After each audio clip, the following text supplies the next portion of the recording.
Olá, eu vou falar com vocês hoje sobre auxílio acidente por acidente de trabalho. Meu nome é Mônica Freitas Risse, eu sou advogada especialista em processos contra o INSS e eu e a minha equipe temos mais de 20 anos de experiência em processos contra o INSS.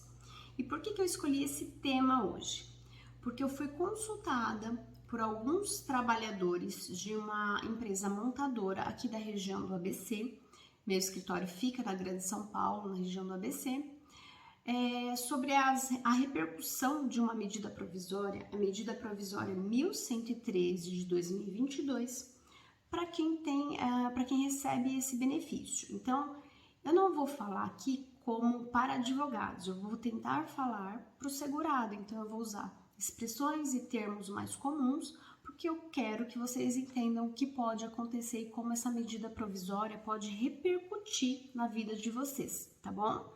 Então, o auxílio acidente é um benefício que é concedido, o auxílio acidente por acidente de trabalho, para aqueles trabalhadores que tiveram um acidente traumático, um acidente de trajeto, tiveram uma doença do trabalho ou uma doença profissional que causou uma incapacidade, e essa incapacidade ela é considerada como permanente. E essa incapacidade ela não impede que o trabalhador exerça uma atividade de trabalho, vai impedir que ele faça uma mesma atividade que ele fazia antes do acidente ou que ele faça essa atividade com um maior esforço, mas ele pode trabalhar, tá? A característica principal é que essa incapacidade ela vai ser permanente, ele não vai ter uma recuperação com o passar do tempo. E aí, essa medida provisória que foi votada de forma relâmpago, tanto na Câmara dos Deputados como no Senado Federal ontem, no dia 3 de agosto, ela trouxe, claro que trouxe aquelas questões para reduzir a fila, trouxe uma questão de uma possibilidade de concessão de auxílio doença, só com apresentação de relatório e atestado médico, mas ela trouxe um ponto de atenção para o auxílio acidente por acidente de trabalho. Por quê?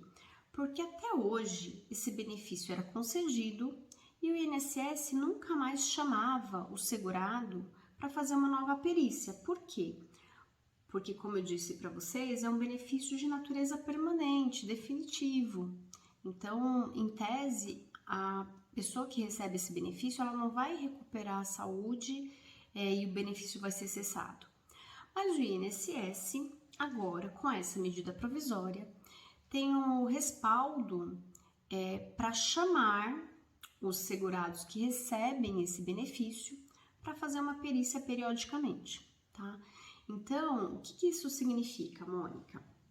Significa que existe a possibilidade de você ser chamado, isso não significa que o benefício vai ser cancelado, mas é importante que você tenha exames e relatórios médicos feitos com uma determinada periodicidade. Eu sugeriria que você tivesse esses exames e relatórios a cada um ano, tá?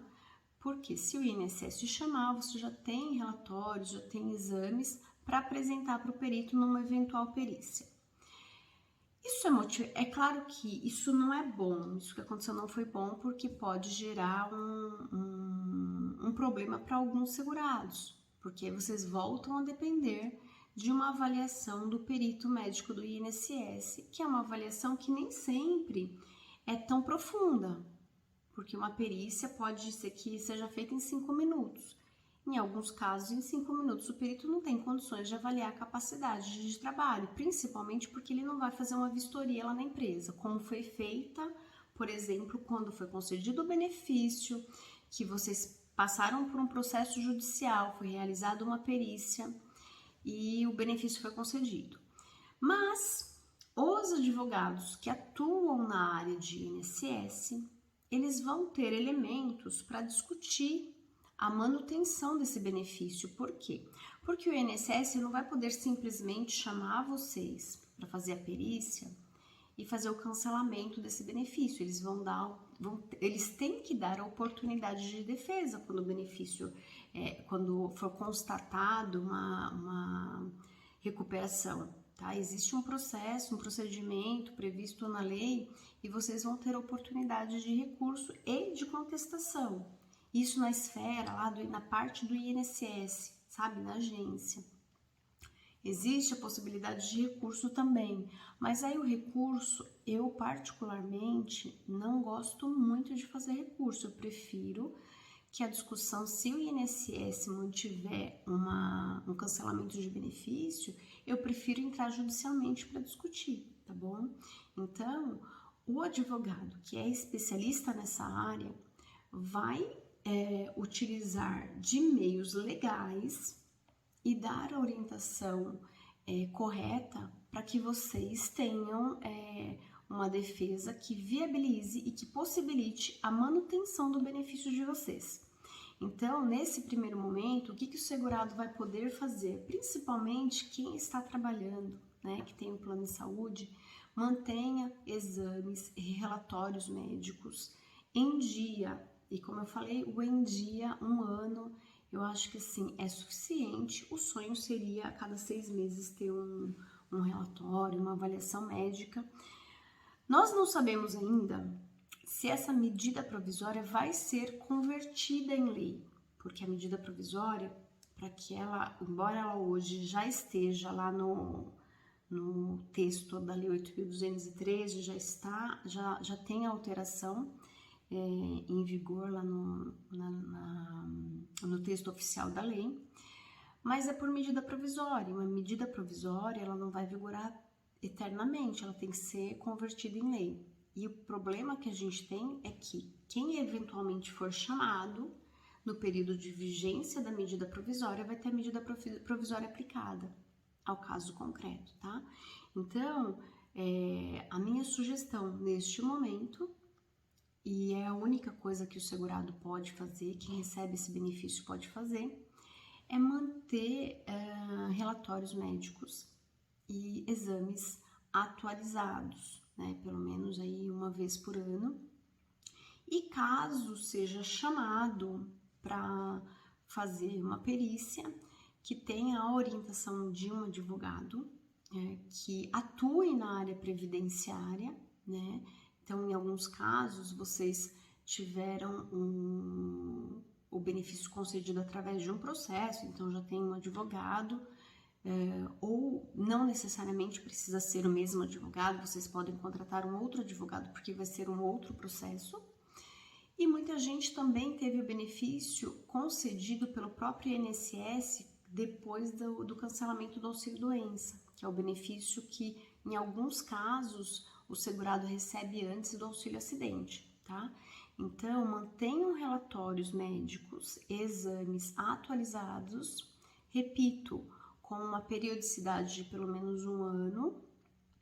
Se forem chamados para perícia, que contatem um advogado especialista nessa área para que ele possa orientar no caso concreto e acompanhar o desfecho do processo administrativo, se for o caso, apresentar a defesa administrativa ou um recurso, ou discutir direto judicialmente, tá bom? Porque aí vocês vão passar por uma perícia judicial.